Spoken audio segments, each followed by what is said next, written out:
asked them once, I said, if there is no time in spirit, I said, how can you be here every night at 10 o'clock? And you know we're here. They said, because you send out the thought that you're coming down to sit, and you're sitting there for healing. And so we are attracted by that. And we know. That's just like before you give a reading or anything. Always pray, call in your guides, because that's what calls them in. They don't know time. Yes? Well, anyway, like if I had to get up 15 minutes earlier today, I just don't use the clock anymore, and I said, wake me up 15. How can they do that then if there's no time? I don't know, but they do it to me too. Apparently some of them are checking out. There is no time and space in spirit world, but some of them are tuning themselves to the physical world. And maybe that's how, because my guides wake me up at 9:30 on the dot every day. Yeah. Mine, I said I didn't get 15 minutes earlier, and I don't know exactly. I'll ask that question, but I don't know. Unless they assign someone to kind of keep an eye around that time and that vibration. And there's somebody specifically assigned. But generally there will be no time element at all with spirit. But I will ask that question. Because that's, I was curious myself as to how they knew when to come at a specific time.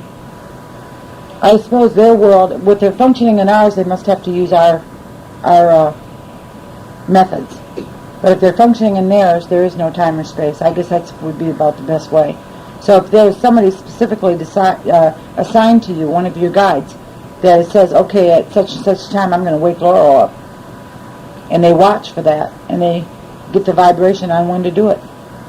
Or they're into the physical, probably an Indian or a joy guide. Well, it works. Yeah, it works, whatever it is. Okay.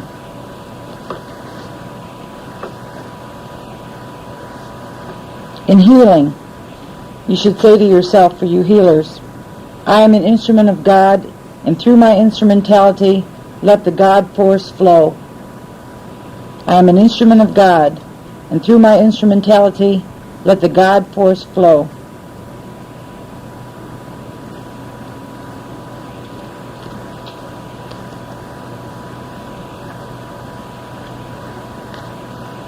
Bob Thompson once told me the most important part of healing was to love that person you're healing. If you don't love them personally, love them as a child of God. Know that they need help. Know that you're God's instrument. And let that power flow through you. The force of God flow. Okay, the genius of the Christ was divine healing. He did so many things of mediumship all through the Bible. Beginning to end, it's mediumship. But the genius was healing, and that is what the world needs. Now you can do healing in a lot of different ways with your readings. You're healing a person, you're reassuring them, you're helping them, you're giving them guidance. That's a healing. But the laying on of hands was the Christ genius. And there is always a restoration of power after you use your mediumship. Your guides see to that. So don't be afraid to use it. I've heard people say, I can't give you a healing. I've done 7 today and I'm just too tired. My power's gone. Well, then they're not tapping into the flow, and their guides are not trained, and their guides are not high. I've had people say that, and that's just not the case. The power is always restored. Probably what happens is the person puts up a mental block against it, and that's where it's at. And they feel tired because of their mental attitude. The dream channel is the logical psychic channel. It's an easy way for spirit to communicate. It's through dreams.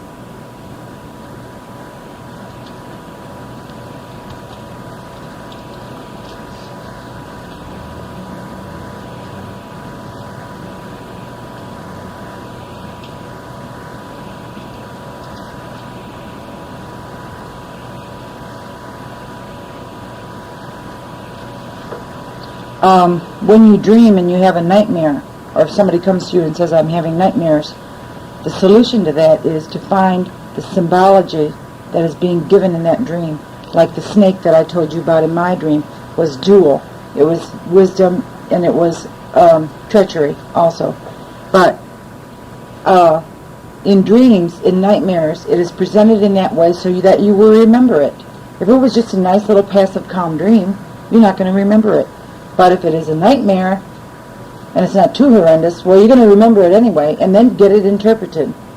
Find somebody that knows the symbols, and get it interpreted, and the nightmare will stop. Once you've got the message, it will stop. But it is the easiest way for spirit to communicate is through a dream. I mean, people that don't even believe in mediumship have dreams all the time and get messages, and they might have feelings. They don't call it mediumship, but everybody can get communication that way. It's an easy way for new spirits to communicate. People that can't come through a trumpet or don't know how to do it. The spirit has to learn all that, just like we have to learn to communicate with them. They have to learn to communicate with us. This is just something I'm going to throw in here. Doesn't really fit with this subject, but number 6 is a magic number. It has to do with the pineal gland and intuition. That's number 6.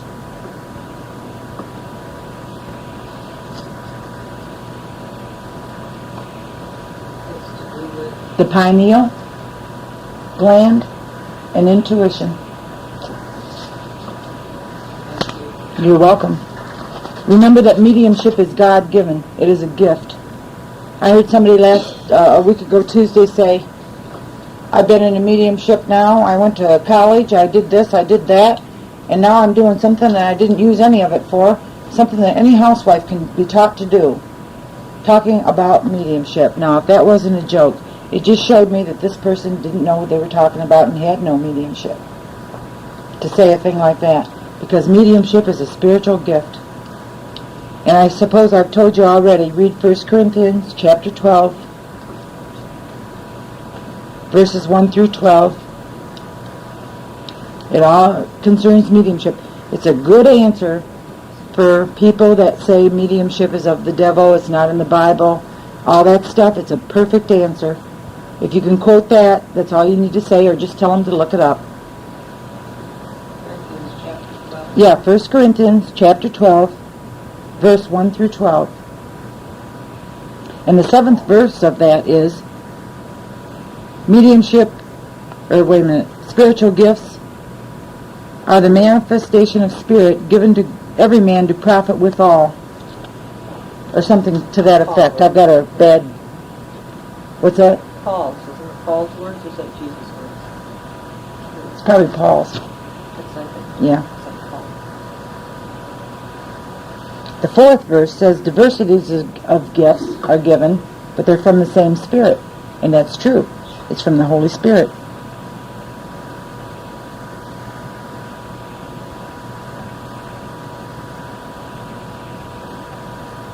Some people will be given wisdom. Judgment and common sense are wisdom. Some people will be given knowledge, know-how, and ability.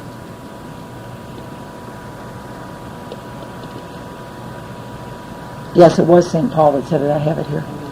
I thought it was too, but I want to make sure. And faith is the substance of things hoped for and the evidence of things unseen. That's from St. Paul. The substance of things hoped for and the evidence of things unseen. So remember, all spiritual gifts are from the Holy Spirit. They're from God. And they have to be developed as the soul is developed. Which brings me, there's no point in being jealous of anybody's mediumship. Because everybody's got the gifts. It's up to, if a person has good mediumship, it's because they've earned it. They have actually focused themselves, they've done the right things, they're sincere, and they have earned it. Yes. Knowledge and faith, the substance of things hoped for, and the evidence of things unseen.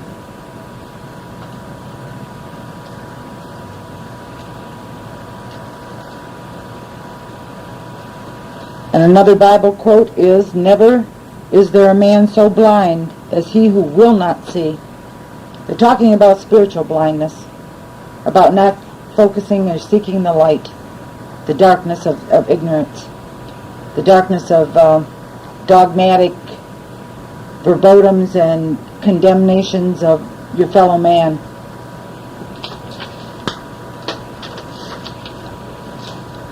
Okay, that's it for tonight. Now we'll